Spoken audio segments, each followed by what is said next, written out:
जी हाँ, नमस्कार मित्रों। आज है 14 जून मंगलवार, यानी यूपीएससी मेंस को अभी 94 days are left.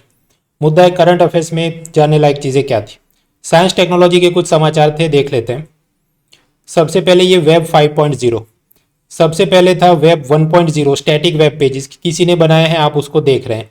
One way communication की सामने है और आप बस देख रहे हैं, आप उसको जवाब नहीं दे सकते, कमेंट नहीं डाल सकते।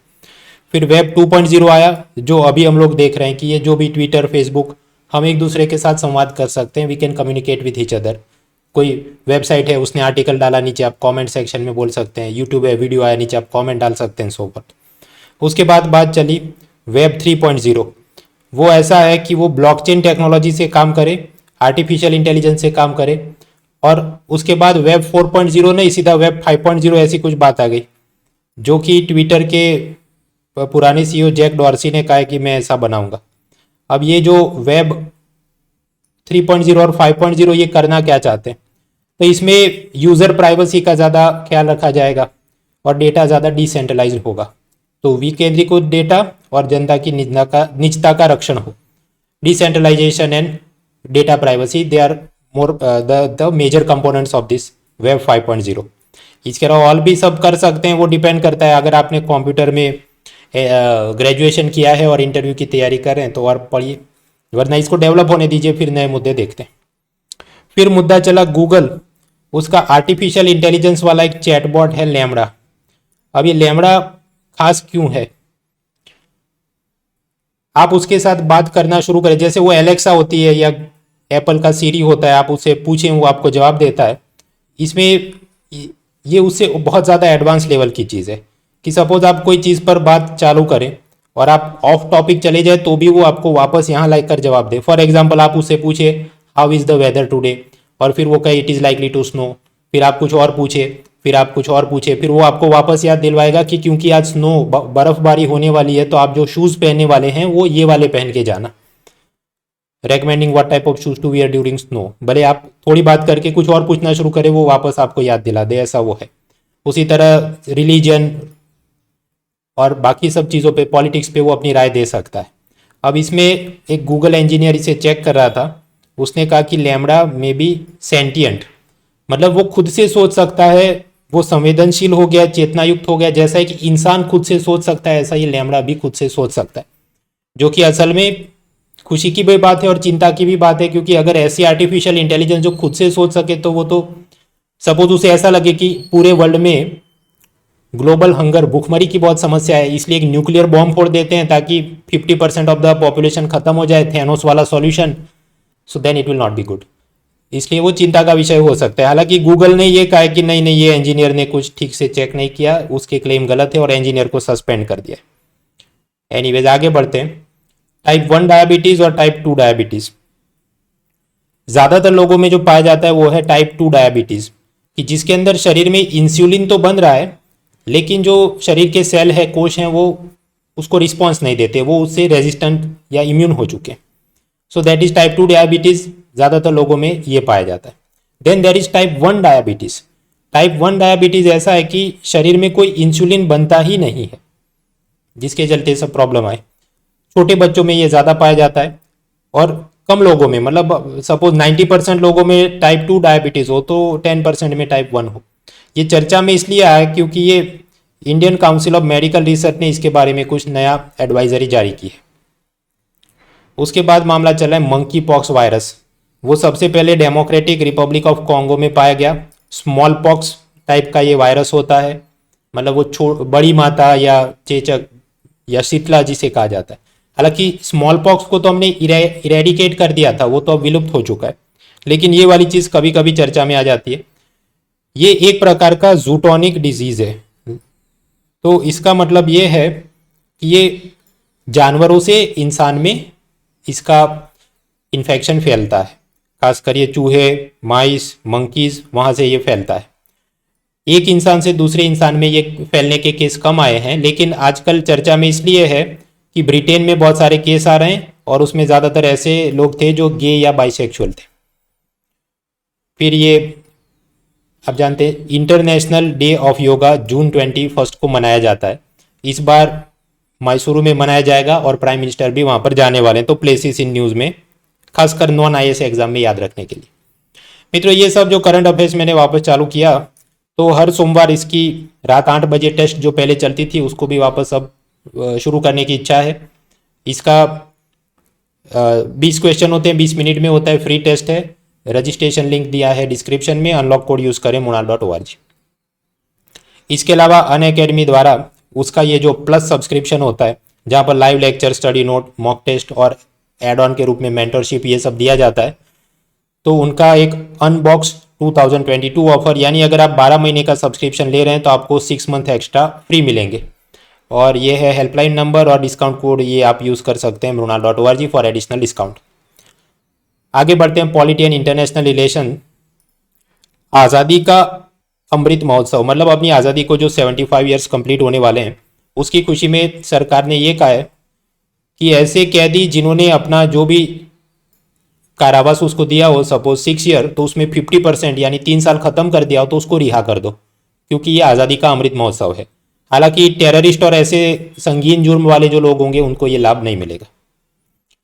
फिर मामला चल रहा है कुछ फेडरलिज्म के बारे में। सामान्य रूप से सरकारी यूनिवर्सिटी विश्वविद्यालय का कुलपति, चांसलर कौन होता है? गवर्नर यानी राज्यपाल खुद। लेकिन वेस्ट बंगाल की राज्य सरकार ने ऐसा कानून पास करवाया है कि वहां चीफ मिनिस्टर यूनिवर्सिटी के चांसलर बन जाएंगे। अब इसके फायदे नुकसान क्या? बहुत सालों पहले सेंटर स्टेट रिलेशन के लिए सरकार ने एक जस्टिस मदन मोहन पूंची कमीशन बनाया था। ये पूंची कमीशन ने ऐसा कहा था कि गवर्नर को ऐसे पोजीशन नहीं देनी चाहिए कि जहां कुछ उसे कंट्रोवर्सी या पब्लिक क्रिटिसिज्म का सामना करना पड़े। कि मान लीजिए अगर किसी सरकारी यूनिवर्सिटी का चांसलर गवर्नर को बनाया जाए और उसी यूनिवर्सिटी में धमाल होती रहे और ये हड़ताल प्रदर्शन, विद्यार्थियों के आंदोलन, तो उसका भी नाम खराब होता है। तो बेटर कि उसको ना ही रखा जाए, चीफ मिनिस्टर को चांसलर बना दो, ऐसा वेस्ट बंगाल गवर्नमेंट का कहना है। हालांकि ऑपोजिशन का ये मानना है कि नहीं, ये तो शिक्षा का राजनीतिकरण इसमें बढ़ जाएगा, क्योंकि मुख्यमंत्री को विश्वविद्यालय का कुलपति बनाया तो प्रोफेसरों की अपॉइंटमेंट, क्या उसमें सिलेबस होगा, वो सब के अंदर पॉलिटिकल इंटरफियरेंस, हस्तक्षेप ज़्यादा बढ़ जाएगा। और यही जो पूंची आयोग को बताया जा रहा है, तो उसी ने कहा था कि एजुकेशन का पॉलिटिसाइजेशन यानी शिक्षा के राजनीतिकरण पर रोक लगनी चाहिए। तो ये जो हो रहा है वो गलत हो रहा है। खैर, ये यूनियन और स्टेट के बीच रिलेशनशिप, फेडरलिज्म में बहुत सारे मुद्दे हैं, जैसे GST, NEET exam, river water sharing, CBI investigate कर सकती है कि नहीं, बॉर्डर एरिया में BSF का जुरिस्डिक्शन कितना होगा, बहुत सारे मुद्दे हमने over the period of time समझे हैं। इसके अंदर अब ये एक और चीज़ ऐड हो जाती है कि यूनिवर्सिटी का चांसलर कौन होगा। फिर कुछ छोटे मोटे समाचार की बॉम्बे हाईकोर्ट में जजों की शॉर्टेज है। बॉम्बे हाईकोर्ट जो मुंबई में बैठता है और उसकी बेंच औरंगाबाद, नागपुर और गोवा में भी है। फिर diaspora, UPSC mains paper 2 international relation का एक सब टॉपिक है डायस्पोरा। उसमें आप पिछले 1-2 साल में प्रश्न पूछा था कि ये जो भारत के लोग विदेश में गए तो उन्होंने वहाँ की पॉलिटिक्स और इकोनॉमी में क्या योगदान दिया। तो यहाँ हम देखते हैं कि कनाडा की ये कोई होगी मैनीटोबा नाम की विधानसभा या प्रोविंस या स्टेट जो होगा, वहाँ एक कानून पास हुआ है, टर्बन डे एक्ट, कि अप्रैल 13 को टर्बन डे के रूप में मनाया जाएगा। और वहाँ जो भी MP MLA होंगे, एक दिलजीत सिंह ब्रार, उन्होंने प्राइवेट मेंबर बिल, निजी सदस्य का विधेयक, ऐसा वो पास करवाया। और भी उसमें सब जनरल नॉलेज है, यहाँ पर दिया है, वो आप आराम से पढ़ें। मैं आपको पहले भी बता चुका हूँ, जो चीज़ पढ़ के 20 मिनट में खत्म हो सकती है तो 40 मिनट का वीडियो देखने मत बैठो। उसी तरह इंडिया श्रीलंका के बीच टूरिज्म बेहतर हो, इसलिए ये जगह से ये जगह पर और ये जगह से ये जगह पर एरोप्लेन और वो समंदर का जहाज होता है उसकी वापस से ट्रिप शुरू होगी। तो जियोग्राफी प्लेसेस इन न्यूज़। फिर इंपोर्ट एक्सपोर्ट इकोनॉमी में चाइना ब्रोकन राइस, मतलब टूटा हुआ जो चावल होगा, वो भारत से खरीदने वाला सबसे बड़ा देश हो गया, क्योंकि उनको नूडल्स और वाइन बनाने के लिए उसका इस्तेमाल होता है। फिर ये क्लैट वगैरह अगर आप एग्ज़ाम दे रहे हैं तो उसका general knowledge, farmer CJI Sharad Bobde, उनकी एक कमेटी बनी जो कि लीगल स्टडी मटेरियल बुक्स को रीजनल लैंग्वेज में ट्रांसलेट करने का काम देख रहा है। एजुकेशन में AICTE ने सर्वे किया कि फर्स्ट ईयर इंजीनियरिंग के जो विद्यार्थी हैं उसमें ज़्यादातर लोगों के 40% से कम मार्क आ रहे हैं मैथमेटिक्स में। उसका कारण क्या हो सकता है? ये सब कोरोना में जो पढ़ाई लिखाई अच्छी नहीं हुई। इंफॉर्मेशन ब्रॉडकास्टिंग मिनिस्ट्री ने कहा है कि सब ये news channel, TV channel, web series वालों ने ऑनलाइन बैटिंग के एडवर्टाइजमेंट नहीं देने, क्योंकि वो सब कानून के खिलाफ है। उसी तरह स्विगी जोमेटो को बोला कि अपनी कस्टमर केयर वाली सिस्टम बेहतर करो। चीन पाकिस्तान ने आपस में और डिफेंस कोऑपरेशन के लिए अग्रीमेंट साइन किया। इराक का ये कोई लेक है सावा, वो पूरी तरह से सूख गया है, तो वो क्लाइमेट चेंज की असर को दिखा रहा है। प्लेसेस इन न्यूज एनवायरनमेंट के लिए एमसीक्यू। मित्रों, ईज ऑफ डूइंग बिजनेस का मतलब क्या है कि जो भी सरकारी दस्तावेज हैं, हमें कोई बिजनेस शुरू करना हो इसके लिए जितने डॉक्यूमेंट्स फाइल करने होते हैं, वो सब चीज़ों में कमी आए। तो उसी तरह अगर आपको कोई बैंक या एनबीएफसी शुरू करना है, या उसके जो भी अलग अलग documents, balance sheet report RBI में आपको जमा करने हैं, वो सारी चीज़ों के अंदर रूल्स एंड रेगुलेशन सिंप्लीफाई हो, ईज ऑफ डूइंग बिजनेस हो जाए, उसके वास्ते आरबीआई ने रेगुलेशंस रिव्यू अथॉरिटी यानी आरआरए 2.0 बनाया था।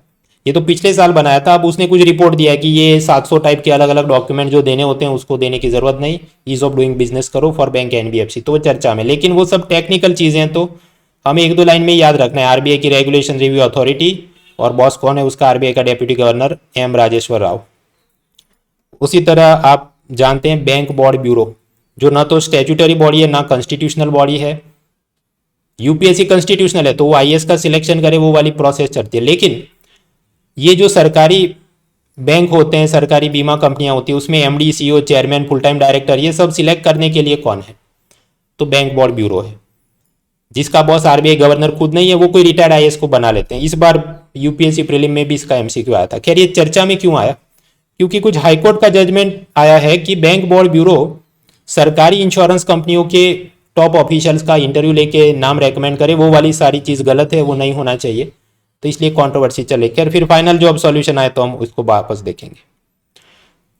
बाकी इकोनॉमी में क्या चल रहा है?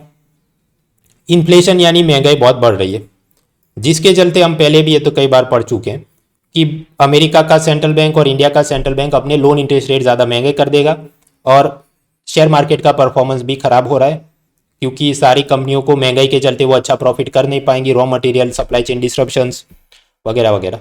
अब ये जो फॉरेन पोर्टफोलियो इन्वेस्टर थे, वो भारत से शेयर मार्केट में सब अपने शेयर्स बेचकर रूपी करेंसी में अपने शेयर्स बेच रहे हैं, और वो रुपया डॉलर में कन्वर्ट करके भाग रहे हैं। तो डॉलर की डिमांड बढ़ रही है रूपी के सामने, तो रुपया कमज़ोर हो जाएगा, डॉलर महंगा हो जाएगा, ऐसा कुछ आप ये देख रहे हैं।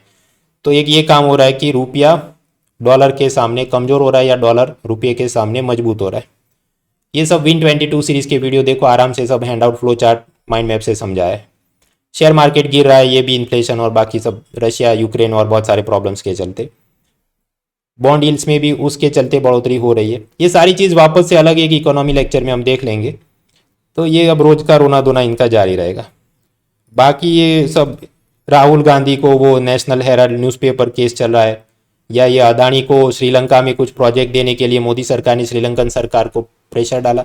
ये सब political controversy type of news, not so greatly important. आखिर में निबंध, न्यूज़पेपर कॉलम पढ़ते रहिए। आज एक कुछ न्यूज़ कॉलम थी रिलीजियस टॉलरेंस के बारे में। अब उसमें ये सब पूरी चीज़ लिखी, अगेन आई रिपीट, ये सब आप टेलीग्राम चैनल है मेरा, उसमें पढ़ लेना। 20 मिनट की टेक्स्ट है, 40 मिनट वीडियो नहीं खींचना। कुल मिलाकर बात ऐसी है, धार्मिक सहिष्णुता कि एक ज़माने में ये जो बड़े लोग होते थे, नेशनल लीडर्स होते थे, वो दूसरे रिलीजन की भी प्रशंसा किया करते थे। लेकिन आजकल सब तू मैं चलती है कि सामने वाले के धर्म को कड़वी और जहरीली बातें कहो। दूसरा, जो धर्म ग्रंथों में, रिलीजियस टेक्स्ट में कुछ बातें लिखी गई हैं, वो हम आज के आधुनिक ह्यूमन राइट और आधुनिक ये सब वोकिज्म के हिसाब से देखें तो वो सब तो हमें गलत भी लग सकता है। कि फॉर एग्जाम्पल महाभारत में कुछ लिखा हो कि भीम को ज़्यादा खाने की आदत थी, या वो तो अब नहीं, ये तो बॉडी शेमिंग हो रहा है, ऐसा भी कोई कंट्रोवर्सी बना दे। तो हम जो उन पुरानी चीज़ों को पढ़ते हैं, तो फिर उसमें ये नए नए वोकिज्म के विचार थोप के इंटरप्रेट करेंगे तो कंट्रोवर्सी बढ़ जाती। अब धर्मनिरपेक्षता और धर्म सहिष्णुता, ये अपनी कॉन्स्टिट्यूशनल वैल्यूज़ हैं, रिस्पॉन्सिबिलिटीज़ है, उसको निभाना है। इंडियन पिनल कोड, भारतीय दंड संहिता, उसमें सब लिखा है कि आप रायोटिंग करवाएंगे, दंगे करवाएंगे, दूसरे के धर्म के खिलाफ बोलेंगे तो आपको सजा हो सकती है। लेकिन आप देखते हैं कि बड़े बड़े नेता ऐसा बोलते हैं, लेकिन उनको या तो सजा नहीं होती या सालों साल केस चलता है। इसलिए वास्तव में अमल नहीं होता, और उसके पहले ही नेता ऐसी सब सेंसिटिव चीज़ें बोल के इलेक्शन में वोट जीत लेता है, मिनिस्टर बन जाता है। तो ये सबको देखने सोचने की ज़रूरत है वगैरह। वो डिपेंड करता है आपको निबंध में क्या पूछा है रिलीजियस टॉलरेंस और सेक्युलरिज्म के बारे में, उस हिसाब से आप इसे लिखें। तो ये था आज का newspaper. See you next time.